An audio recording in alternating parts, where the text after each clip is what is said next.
Welcome. We're so happy to have you all decided to join us for the webinar. And a special thank you to our panelists who are joining us from coast to coast.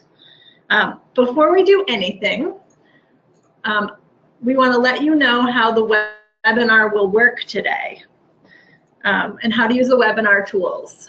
So we're not using microphones. So the thing that you need to know today is about the chat bar. And so this is a Q&A webinar. So as you think of questions as we go along, feel free to type them into the chat bar and we will answer them during the Q&A portion that will happen in about 15 to 20 minutes.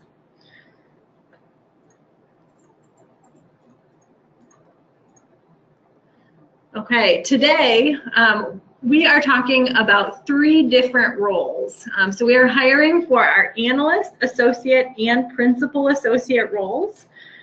Please note our analyst, associate, and principal associate roles are all available in Boston. In California, we are hiring at the associate level only. And our analysts and associates will all start in September of 2018, whereas for principal associates, we are more flexible to have people start earlier. Again, throughout the presentation, please ask your questions in the chat bar and we will answer them shortly. So before we get into the webinar, we are going to do a poll. So go ahead and let us know which office you are interested in.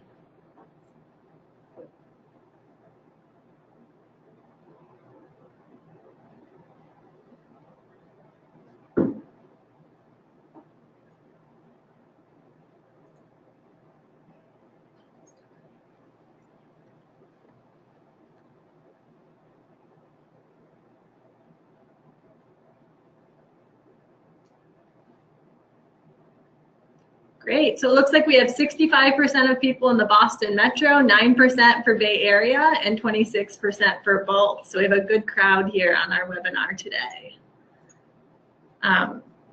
So you're probably wondering who's speaking. I will introduce myself. I'm Jessica Fick. I lead our talent and organizational development work here at ERS. And I have been with ERS for about 3.5 years now. Prior to coming to ERS, I worked with Citizen Schools for about 4 years, and then after I got my Master's of Public Administration, I worked in Human Capital Consulting before coming to ERS. So now we're going to introduce our panelists, and we're going to have each of our panelists share with us their role at ERS, how long they've been here, where they were before ERS, and then why they decided to either join ERS or stay. And we'll start with Nisha.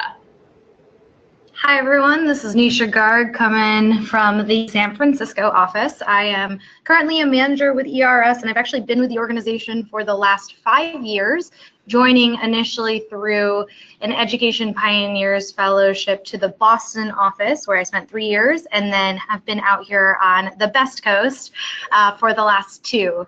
I came to ERS having taught in North Carolina for a few years, and prior to that, studying economics and Spanish in undergrad in New York. Hi, my name is Cooper Redpath. I'm an associate at ERS. I've been here for about 2.5 years. Prior to coming to ERS, I completed my master's in Ed Policy and Research, Ed Policy and Management at Harvard University, where I was a research assistant at the Center for Ed Policy Research, as well as a consulting associate with Goodman Research Group. I completed my bachelor's in sociology and anthropology from Middlebury College prior to that. Hi everyone, my name is Ronnie Cepeda. I am an analyst here at ERS, and I've been here for about 1.5 years now. Prior to ERS, I obtained my bachelor's in economics with a minor in social anthropology from Harvard University. And apart from my undergraduate studies, I was also a math teaching fellow for Grade 3 Collaborative in New York City. And I was also an MLT Career Prep Fellow 2014. Great. So first I'll share with you a little bit about ERS generally before our panelists go into exciting details of their project work. At ERS, we believe that a one school at a time approach to reform are leaving a lot of students behind and not prepared for college or careers. We believe we need to focus all the resources of the system, people, time, and money, to ensure that every school succeeds for every student. We were founded just over 12 years ago, and since then we've worked closely with some of our nation's largest districts, from Boston to Charlotte to Indianapolis to Denver to Oakland. We have 2 offices, one in the Boston area and one in San Francisco. And our San Francisco office was opened a little over a year ago. So I'd like to turn to our panelists now and have each one of you tell us about one of the most meaningful projects that you've worked on at ERS. So we'll kick off with Los Angeles Unified, which we're currently working with. So this is a school district that is the 2nd largest in the country, serving over 500,000 kids. And we've been in partnership with a task force of civic leaders from the private sector and the district leadership, thinking through how to both bridge a potential structural deficit and also realign resources to support student learning. We found in our work across the country that this is a challenge that many districts are facing, and so really bringing a lot of expertise to this district, doing what we refer to as our resource map. We're specifically looking at how dollars are flowing through the system, how teachers are being supported in the process of trying to bring great instruction to students, and the extent to which equity really plays out in the resources available to students, regardless of zip code within LA, their race, socioeconomic status, or incoming student proficiency levels. So this has been a really timely moment. It's a year in which the superintendent is actually changing over. The board of education has a lot of power in the district, and there's a lot of conversation happening with the teacher union as well. And so we're really excited to be informing those conversations and anchoring folks in best practices. Great. So another project that we are working on and that I'm super excited to be a part of is our work with Shelby County Schools. Shelby County incorporates the area of Memphis. And so what we're doing over there is helping them transition to student-based budgeting. Student-based budgeting is another way to redistribute a school's funding. It basically means that we are helping their funding formula be tied to students and the needs of students. So before student-based budgeting, schools that had the same amount of students, let's say 500, would receive the same amount of funding. However, now that they're going through this change and changing their formula, schools with higher needs will now receive more resources. And so the impact of this is that it can lead to more equity now that dollars are being tied to student needs. And it can also lead to more transparency now that it's very clear why a school is receiving the amount of resources that they are getting. And our work with Shelby County is primarily focused around helping them develop this formula and also helping them model out different scenarios. So we are the main advisors that help them understand and help them model what does reducing this weight by X, how does that impact our schools? And so we're helping them be thought partners in going through all the different scenarios. And we're also creating a set of tools and resources that can facilitate the transition into this new exciting formula. Great. So I'll talk about a project that we completed earlier this year with Denver Public Schools. So Denver is a large public school district, about 92,000 students, high need students, so about 2/3 qualify for free and reduced lunch, and 37% are English learners. And one of the key things that one of the key opportunities we've had is working with Denver off and on over the past about 7 years, and coming out of a broad diagnostic report that we did with them early last fall, we were able to leverage those findings into a new project where we focused on the strategic school planning process. So as a part of this, we were helping the district think through what their current annual school planning process looked like and helping them identify strengths, challenges, and recommendations around 2 key dimensions. The first is the school design planning process and timeline. And what we mean by school design is how resources are actually used at the school level. So thinking about Are your best teachers serving your highest need students? Do teachers have time to work together and collaborate on planning? As well as many other resource choices that principals and other school leaders make on an annual basis. And then the second area that we focused on was supporting to execute these high quality school design plans. And so we had this, the opportunity was really for us to dig into a lot of their resources that they provide to schools in the planning process, looking at the different support structures that they have in order to ensure that schools are able to execute on these plans. And ultimately, at the end of the project, DPS was able to leverage our analysis and begin shifting their timeline so that resource planning could align with their design priorities. And later on, after the project ended, we had a school design summit where DPS sent 12 district and school leaders, where we were able to design and plan additional implementation next steps for those leaders to take back and really champion in the district office. And then finally, this year, a subset of DPS really began to actually implement and pilot some of these changes in order to really make sure that this could be implemented successfully district-wide. Great. So our district work is our bread and butter, but we do a lot more work. So if you're interested in learning about our research or our tools, go to our website and you can learn more about those. So we're now going to move into our Q&A portion. Thank you to everyone who sent questions in advance. We will answer a few of those here. And please remember to type more questions into the chat bar because we'll be turning to listener questions in just a few minutes. So our first question is, what roles are we hiring for? And what are the difference between those roles? So I will answer that one. We are hiring for 3 roles. As we said, we're hiring analysts in Boston, associates in Boston and San Francisco, and principal associates in Boston. And for our analyst role is our entry-level role. So we're looking for candidates who are coming right from undergrad with coursework in highly analytical fields of study or with 1 year of work experience. And the responsibilities of an analyst are to conduct data analysis, generate insights from data, and develop final work products. Associates, we're looking for team members with 2 to 3 years of work experience in education, data analytics. If you have a deep understanding of data analytics from your undergrad degree, a master's degree is not necessary to apply for the associate role. However, we do recommend a master's degree for candidates who do not have experience with complex data analysis before attending their master's.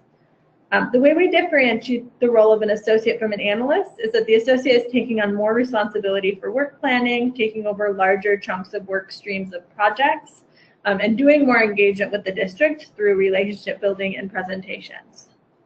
For our principal associate role, we are looking for someone who has typically both deep data analytic work experience and typically also a master's degree. And the role of the principal associate is to lead the data analysis process and over time supervising analysts and associates, leading the insight generation process, and owning relationships with key district leaders. So moving on to our next question is, how would you describe the culture of ERS? And I'll actually ask each of you to share your perspective on this. We'll start with Nisha.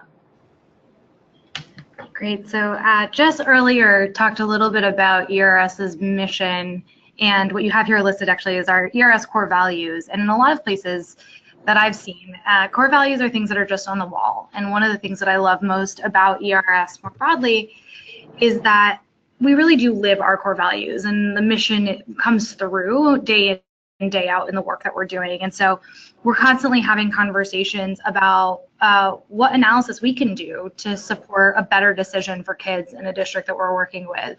We're constantly thinking about how we can respect and really support the districts in which we're working and provide a service that will help them move the needle forward for kids.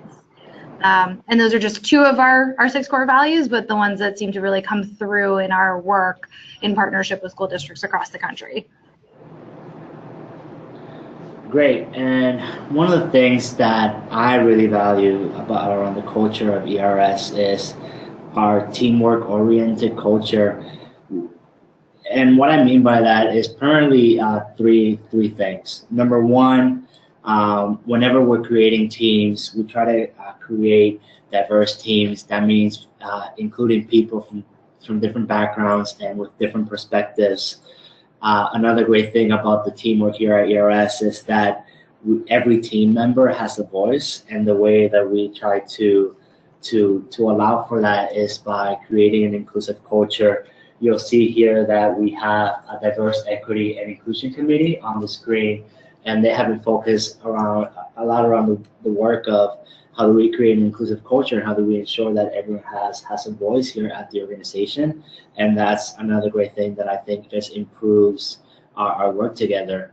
And the last piece around the teams that I would like to highlight is that it's very much focused around growth.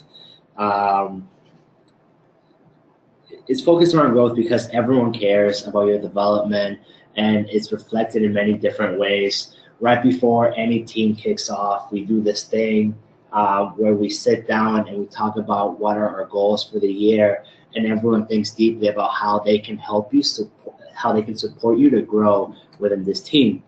And I guess that brings me back to my last point, is that it's not only teamwork oriented, but it's also feedback oriented.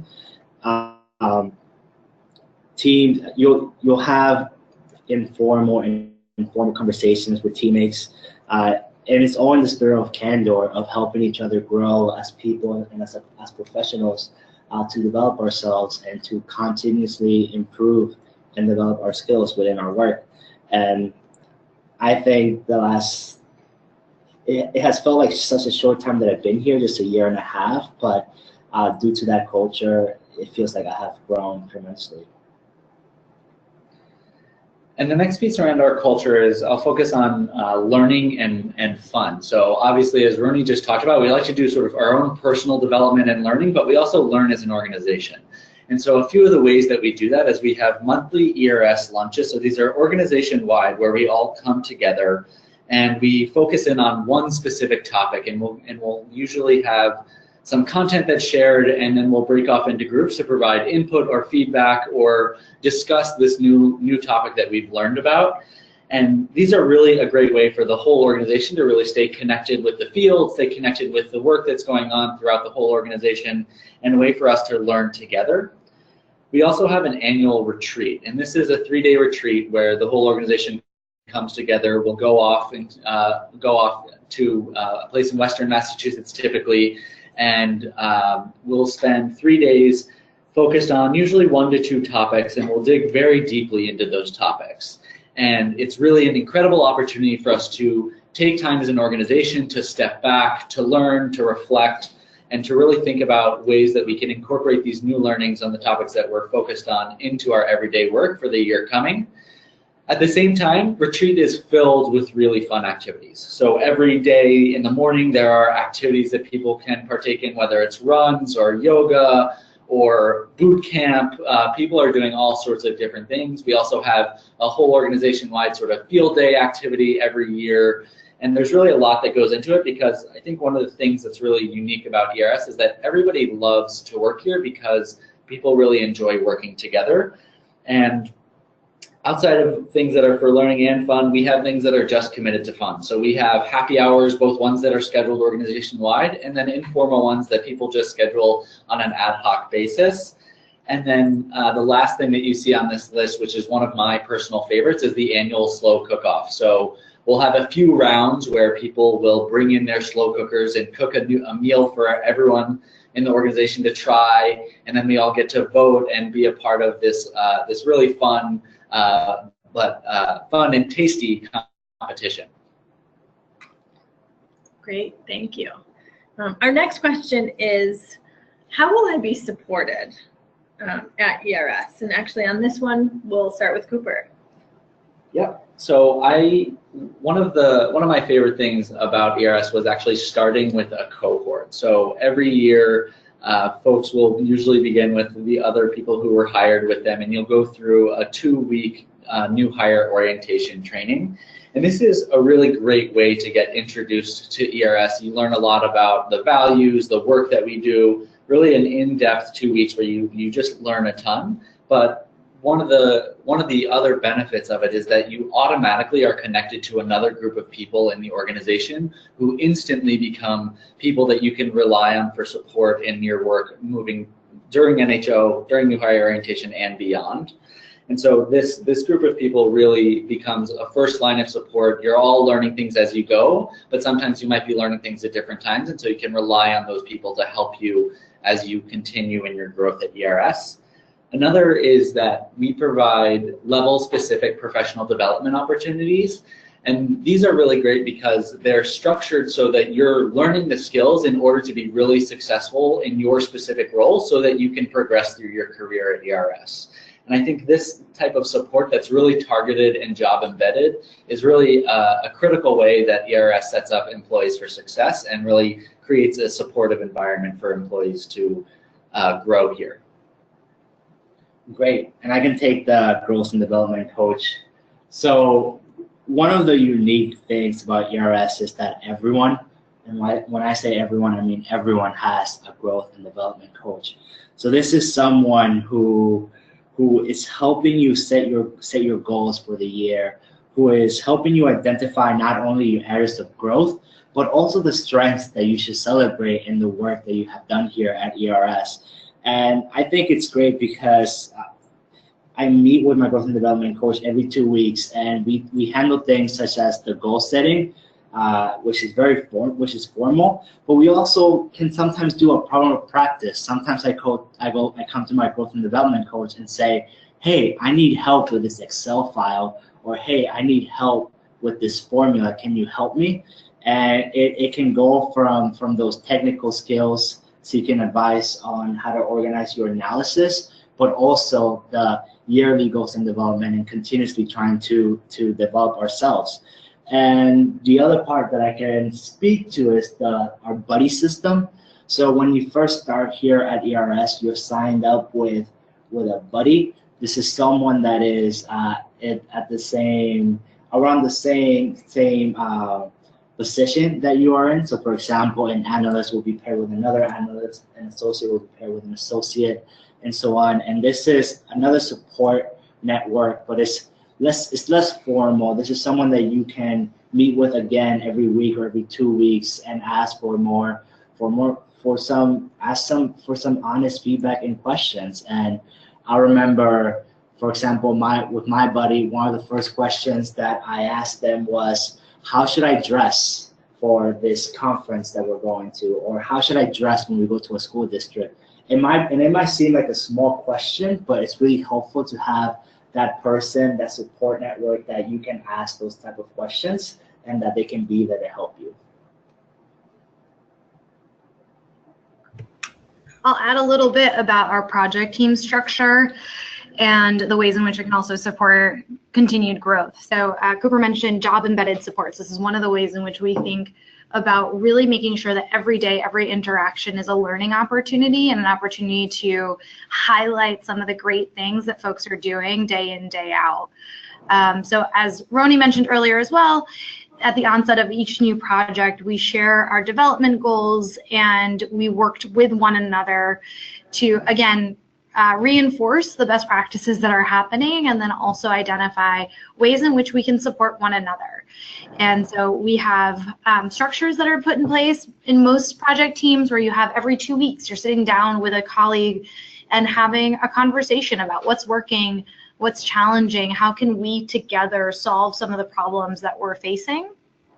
And in many ways, the way that we approach the work is that each individual on the team is owning and contributing to their own work, but that they're not doing so in isolation of the resources available in the project team itself and then in ERS at large.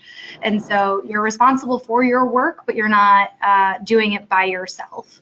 And so we try to create that environment, and all of the systems and structures that are in our project teams are very much so embedded with that spirit in mind.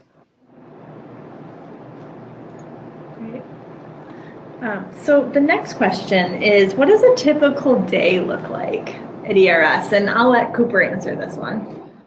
Thanks, Jess. Yeah, so as the slide says, there's not really a single typical day at ERS, but I will talk through some of the key areas that are always sort of going to be a part of your job. And while the amount of time that you spend on any one of them may vary by project, where you are in the timeline of that project, or the role that you're playing, these are really just the key areas for on our consulting roles that will be a part of your everyday job. So first is data analysis. So this could be from collecting and cleaning data to planning out the analysis to actually conducting that analysis. This will be a sort of core foundational part of most of the projects that we have at ERS. The next part is really being able to take that analysis and being able to pull out insights and draw meaning from analysis and really put that into the district context. And there's this, we think of it as story building. So what can we learn from the data and shape it into a narrative that tells the story of the analysis that we've done, and able to really allow the districts to take that and execute on what we've learned. The next part is actually working closely in collaboration with districts to validate the work that we've done, to ensure that there's a clear connection to the experience that's actually on the ground in the districts happening every day. It's really critical for us to make sure that our work is always grounded in the district context and in the district experience, because it allows for the districts to feel really engaged, and I think it allows us to make sure that the work that we're doing is going to be most helpful for the partners that we're working with. And then, of course, there's always going to be a project management side. So this can be work planning, this can be outlining, this can be team management, so helping think it through assignments, and as Roni and Nisha spoke about, thinking about how you can make sure that the work that's assigned is actually aligned to development goals, and then ultimately summarizing key insights and sharing things back, sharing the results back with the district partners. And so, while each of these things you could imagine could be done either independently or collaboratively, I think as Nisha already mentioned, we really do a lot of this. We do a combination of both. And so I might take part of my day and go do some of the analysis, but I'm always going to be circling back with someone else to talk it through, to collaboratively make meaning of it, and to help push me forward in thinking of the next steps. And that's really a true collaboration where we're both bringing things to the table and both pushing that work forward. It's never really a one-person job where we're really doing something all in a silo. Another part of our work is, of course, travel. So we do typically travel about once a month, and that's a really great opportunity to engage deeply with district partners around the work that we've been doing and get their feedback as well as input on how to continue to push the work forward throughout the project. Outside of our consulting engagements with districts, there's also a great opportunities to engage with work actually in the organization itself. So Roni mentioned earlier our diversity, equity, and inclusion team. So this team works thinking about how ERS can continue to improve its focus on inclusion and creating a really diverse team that allows, as Roni spoke to, allows for everyone to have a voice and be really included in every part of our work. Another area is around practice areas. So this will be a small team of people who work together to collect and incorporate research from the field, as well as keep everyone abreast of what's happening in other projects across the organization, to ensure that we're taking all of the best practices and able to disseminate them widely. And then finally, there's great opportunities to always lead and share professional development sessions. So everyone at ERS brings in different skill sets. And so there's a great opportunity for people to not only share those skill sets that they bring with them, but also learn more and share those as they continue to grow at ERS. So these are just a few of the ways that you can get involved at ERS, and that will be a part of your typical days while here. Thank you. So we heard a lot of questions on how does the interview process work? What is the timeline? So we encourage you, because we do a rolling process, to apply as soon as you can after this webinar, because we will hire the first people who apply who meet all of our standards. So time is of the essence. In our process, the first step is a phone screen that you have that's learning more about your background and experience. The step is an analytic phone interview. So where we actually give you about a week in advance a data set from a school district with some questions to answer using the data. And then you get to talk about that over the phone with one of our consultants. And it's meant to, as much as an interview can, simulate the experience you would have speaking with a teammate about data analysis that you've done. And then we do an in-person interview, either in our office here in Boston or in San Francisco, that includes a case interview, a presentation of the data analysis that you talked about over the phone in the previous step, and then more behavioral interviewing to learn more about your experience and match with our organization and our core values. There was one question about if you're unsure of which role to apply for. If you're unsure, just take your best guess at which role is the right role for you to apply for. And we'll have that conversation with you if we feel like there's a different role that you would be better a better match for. So feel free to just apply for one role and we'll move you around. So we are now going to move into our additional questions. We've gotten a bunch of them, so thank you for sending those in. The first question actually that I'm gonna ask is to Romy, is how is the team structured? How do people work together on projects? Great. So in terms of the structure of the team, it really depends on the project. So I cannot say that there's a magical structure like 2 analysts, 2 associates, and so on. But I'll tackle more the how do people work together. And again, this is just a general painting of the work. There are, of course, exceptions, and I'll explain what I mean by that. But usually, the way that we work together is that everyone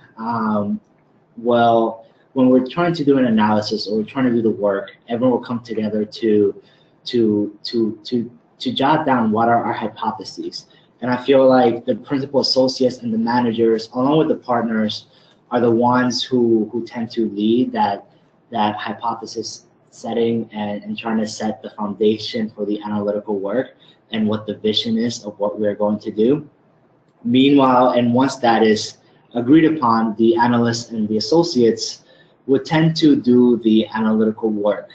And there's the cycles of review of work in which whoever's doing the analytical work will review with the principals, with the managers, to ensure that we are still heading, that we're testing our hypotheses, that we're heading down the vision, and that we are auto-correcting our path forward, depending on what our findings are.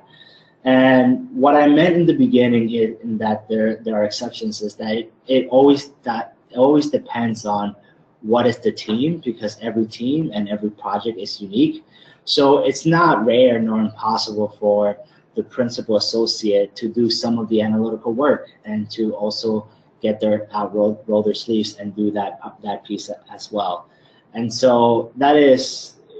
And I want to stress one more thing, and I think I touched upon it, but want to go in more detail, is that when I say analysts and associates do the analytical work, by no means do I mean that you are in isolation, sitting by yourself and driving this work.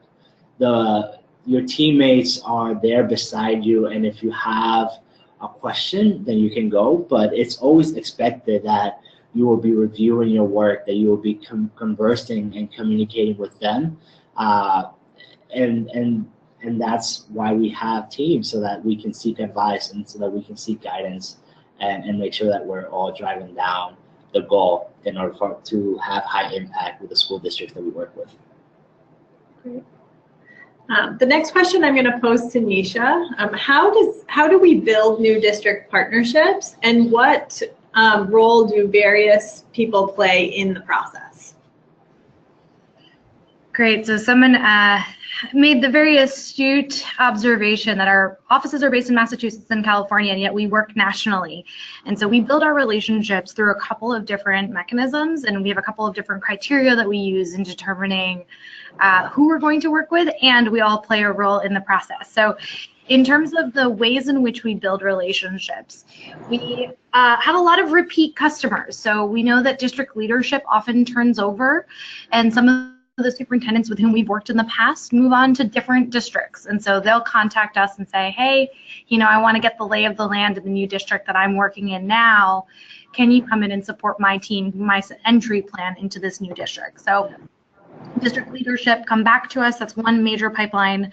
Another is districts with whom we've had a long-standing relationship and we've built an advisory role with them over the last 10 years will come with a different problem that they're facing. And so we support them in that work. We also have formal networks with senior leadership in districts. So one example of this is the Aspen CFO, Chief Financial Officer Network, where we've built relationships, and that often leads to a greater partnership with the districts with whom we work. And that is becoming a larger pipeline for us in the work that we do as we're focusing more on leadership development for in-district staff. We look for matches with respect to impact and service. So can we support more students, and is this a moment in which the district is going to be poised to take big action and benefit from our analysis and our consulting work? And predominantly, partners and managers at ERS are spearheading our business development work with support from principal associates, associates, and analysts. And what this typically looks like is conversations with district leaderships, scope writing, and then often some quick modeling of what we think the total cost structure will look like for the engagement that we've put out. And so that's where our associates might plug in a little bit to help with what we refer to as the sandboxing process, where we're trying to determine the appropriate cost to tag to a specific scope of work. And so, yeah, that's a little bit about how we pursue partnerships and what it looks like on the ground. Great. I'm going to direct the next question to Cooper. How are team members assigned to projects? Yeah, so we have actually a team of people who develop our staffing. So they do this by taking into account many different factors, and there's multiple ways that you have opportunities to sort of have input into this process. But the key factors that they focus on are thinking about working styles. So as Romy mentioned earlier, we like to have diverse teams with different working styles, as well as different skill sets that people are bringing to the table, so that we can really get to what we think will be an even better product by having those diverse skills and working styles working together. Another big factor is this team will think about what are different people's goals and how do the projects that we're staffing them to align to those goals, and are we giving them the development opportunities in order to improve and gain the skills that they need in order to be successful in their careers. So these are just a few of the key aspects that this team takes into account.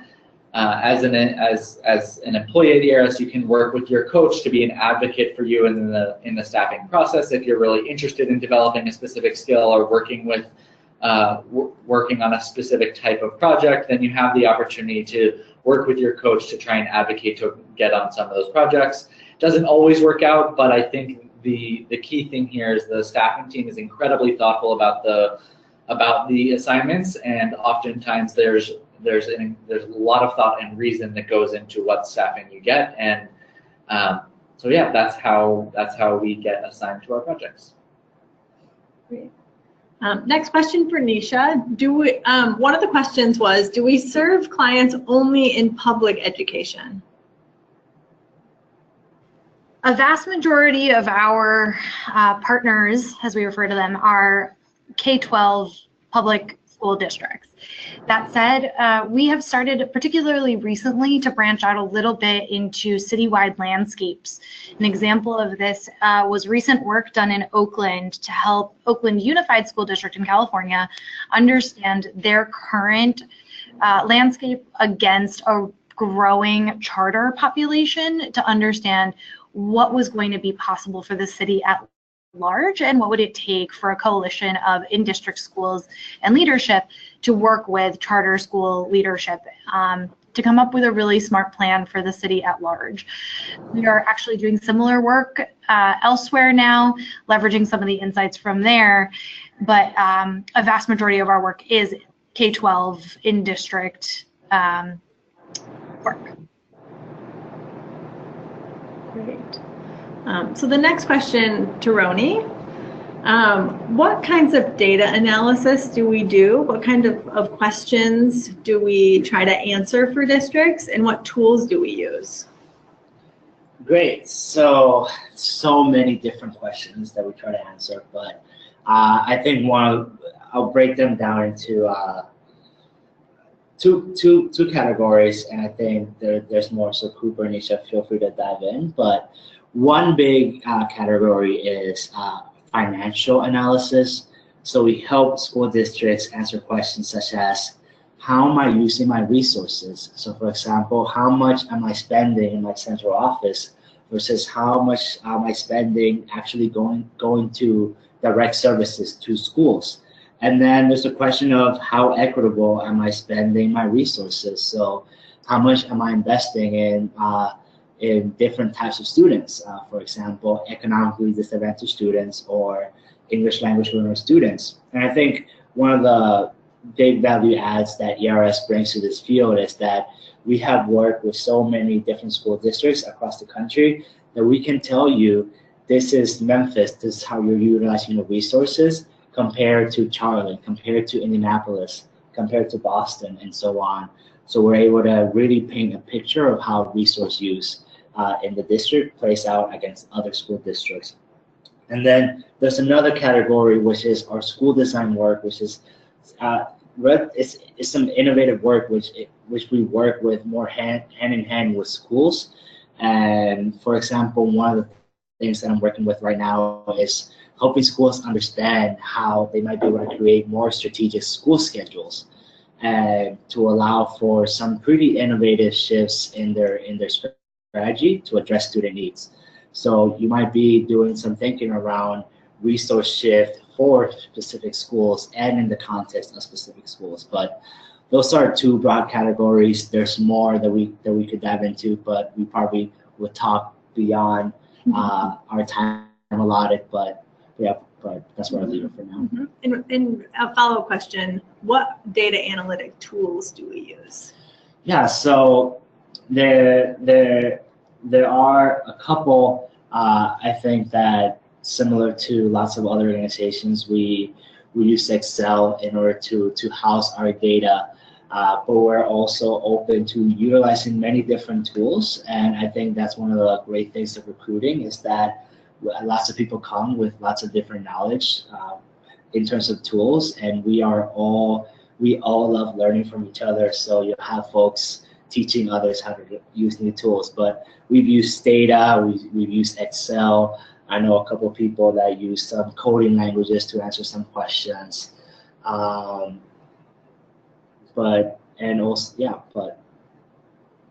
Those, I would say those are two of the main ones. Great.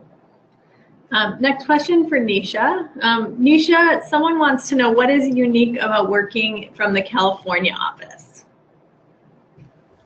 Well, aside from having, I think, some magic time, because a lot of our projects are staffed across Boston and California, so out of any given workday, you get an extra 3 hours, which is pretty awesome.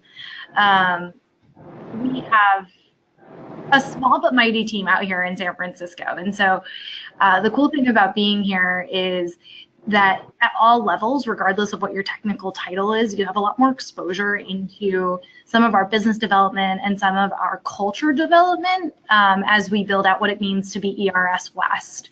I could use probably some cliche terms about, heading out and pioneering on the West, but that really is what's happening here. And so it's an exciting time, and it really is a part of everybody's day in, day out here.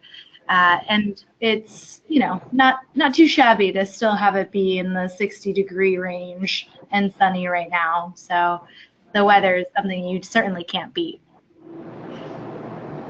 Great. Next question to Cooper. How do we measure our impact? This is a great question, and one that we are constantly thinking about here. We're always trying to think of new and better ways to measure impact, but right now there's a few key ways that we do it. So So first, when we engage with the district, when we're about to begin an engagement, we of course want to get their input. So what are they hoping to get out of it, and how can we work towards a common set of goals with them? Then also internally, we will look at the scope of work that we're completing, and we'll set out goals that we hope to achieve, and lay out how we plan to exactly measure them. And so these will vary from project to project, but are really a critical way that we are able to track our success in any given project. We also do partner surveys, so we'll survey, after a project completes, we'll survey the district leaders that we worked closest with to get both their feedback, but also to understand what they think went really well for the project, and ways that we can also improve so that we can continue to improve our practice in working with districts. And then finally, we've been incredibly fortunate to build really long-lasting relationships with our district partners. So I mentioned that we've been working off and on with Denver Public Schools for the past 7 years. We've had a long-lasting relationship with Cleveland, where we worked with them for 5 or 7 years. Indianapolis, we've been working with them for the past 5 years. And so while we may not be consistently working with them at any given moment, we are often going in and out of partnership with them, and this gives us a great opportunity to conduct work, set out recommendations, and really provide support to the district as they implement, and we'll actually work directly with them on implementation in many cases. But then we also have the opportunity to do sort of step backs and additional analyses, where we're looking back and looking at the resource shifts and the changes that districts have made, and seeing how that has changed over time in their time partnering with us. So those are the few ways that we think about measuring impact at ERS. Great. Nisha, the next one is for you. What does the career path look like? So we mentioned that we're hiring for analyst associates and principal associates. And so that is the beginning of our career path at ERS. And then the role after principal associate is manager, my title. And what it typically looks like is approximately anywhere from 2 to 3 years on average in each one of those roles, with increasing responsibility. And so one thing that we do recognize is that there are differences in the strengths that folks are bringing to each one of these titles. And so we have a rubric for every level across 5 different strands that allow us to really demonstrate and document what some of the strengths are that folks are bringing to the table, and what some of the competencies are that we want them to develop in order to see success at the next career step. And so while we say a timeline is typically 2 to 3 years, it really is about when you see progression across that rubric that demonstrates readiness to move on into the next position. And so you have differences that often relate to individual project configuration and strengths that folks are bringing to the table that will result in increasing responsibility earlier than maybe a change in your formal title, but that's what it typically looks like at ERS overall. Great. So we just have a couple more questions that I am going to answer before we close out the webinar. So someone asked, what skills are important for an applicant to possess coming in versus the skills that we believe that we can teach?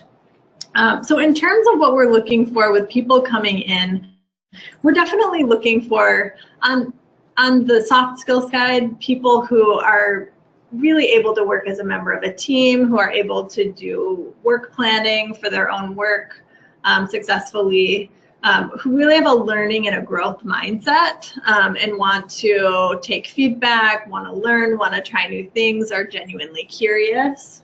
And then on the data analysis side, we really want people to have sort of a basic number sense. We want people who can interpret data, who can generate insights from data, and who have basic data analytic skills. And we can teach the more advanced data analytic skill set, and we do. We do a lot of Excel training for people when they come in, and then we also train people up on education content, on in our methodology and toolkit that we use.